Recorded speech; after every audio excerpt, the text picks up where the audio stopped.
from BlenderDude.com with the final installment in our 5-part series comparing the Blendtec Total Blender with the Vitamix 5200.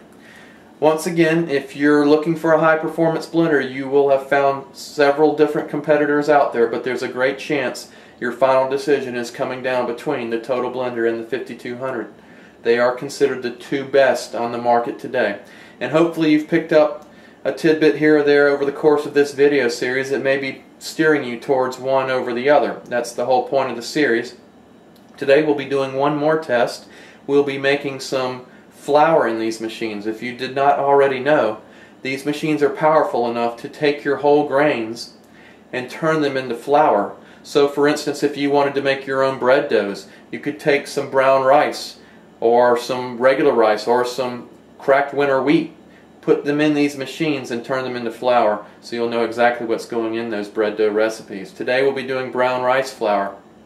Now in the Blendtec, the jar that comes with it, the same jar that you're using to make your smoothies and your soups and your ice creams, you'll be using that same jar to make your flours as well. One jar does everything. It has a rather blunt blade, and the design of that blade is such that you can do everything in one machine. Now the jar that comes with the Vitamix 5200, you can do some dry grinding in that jar. If you wanted to do your lighter loads, say for instance you wanted to turn regular sugar into powdered sugar, or maybe grind some raw oats into oat flour, the jar that comes with the 5200 is perfectly acceptable to do that. However, for your harder grains like your rice, your winter wheat, especially your corn, you're going to want to purchase a separate jar. It looks just like this. It's around $100 extra, so you will be paying a little more to do this particular function in the machine. But it's got a different jar design and a different blade design, and it works really well for these grains. So that's the one we're going to be using for this test. All we're going to be doing is putting some dry brown rice, about a cup, into each.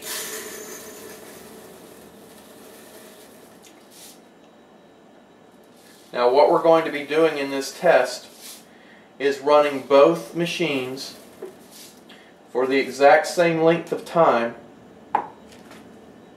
on the exact same speeds. With the Blendtec, that's going to be speed 10, and I'm going to get there by simply holding down my speed up button until I get to speed 10. With the Vitamix, it's always manually operated. I'm going to use the high speed to do the grinding. Now how long we run this test is completely up to us. Depending on how fine or coarse you want your flour, that will depend on how long you let it run. Obviously the longer it runs, the finer the flour will get. This is a completely arbitrary test. We could run 15 seconds or a 3-minute test, it doesn't matter.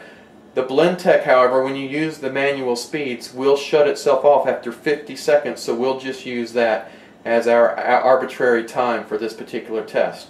So once again, I'm going to run the Blendtec on speed 10 for 50 seconds. When it stops and shuts itself off, we'll run the Vitamix for 50 seconds, and then we will compare the two flours to see exactly how both machines worked. Here's the Blendtec. We'll go to speed 10.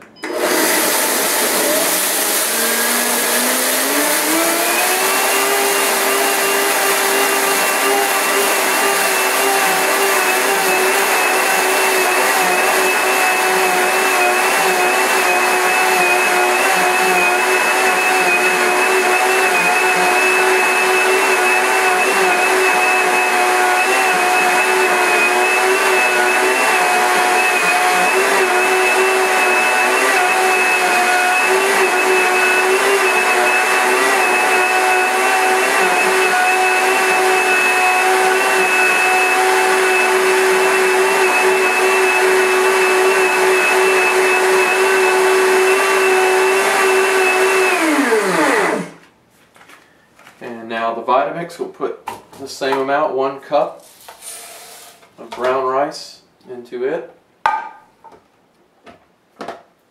We'll go to speed 10 for 50 seconds. Bear with me 1 second while I start my timer.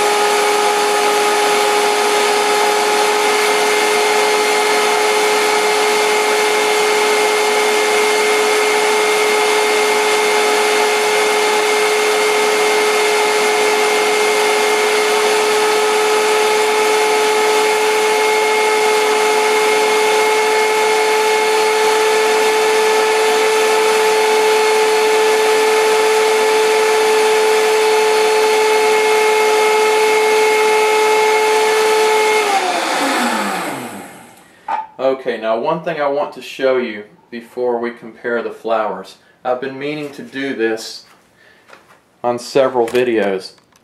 A lot of people may be wondering, what does doing this kind of work do to the blenders? Let me show you something. Now, you won't get this advantage with the Vitamix, but on the Blendtec, it has a counter. That number right there represents the number of times that I've used this machine. I've used this machine almost 19,200 times.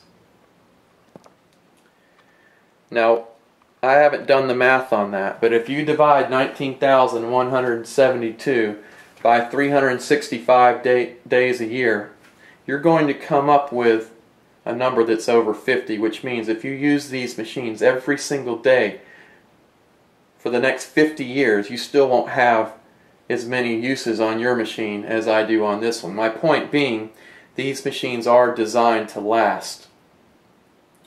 Now, let's compare the two flours. That was the point of this demonstration. We'll put some flour on the Blendtec on one side of this plate, and with the Vitamix on the other.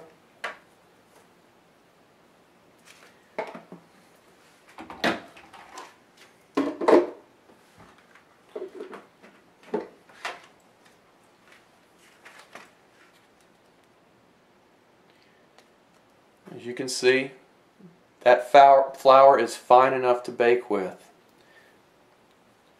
Now, just feeling the textures of these, they are almost identical. The Vitamix texture may be ever so slightly finer, which would make some sense because that blade in that jar is designed just for this function. But they're both phenomenal machines. They're both going to give you exactly the texture you need depending on the recipe you want to make. You can turn corn into cornmeal, rice into rice flour, oats into oat flour, take your table sugar, make your powdered sugar. A lot of great uses for dry grinding in these machines. I hope you enjoyed the series. By all means, if you have any questions about anything you've seen over the course of these 5 videos, don't hesitate to send me an email, bd@blenderdude.com, or just visit the website, blenderdude.com, and ask questions straight on the website. Until the next video, have a good blenderdude.com with the final installment in our 5-part series comparing the Blendtec Total Blender with the Vitamix 5200. Once again, if you're looking for a high-performance blender, you will have found several different competitors out there, but there's a great chance your final decision is coming down between the Total Blender and the 5200. They are considered the 2 best on the market today.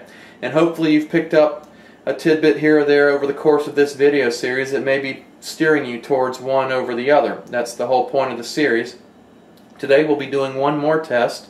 We'll be making some flour in these machines. If you did not already know, these machines are powerful enough to take your whole grains and turn them into flour. So for instance, if you wanted to make your own bread doughs, you could take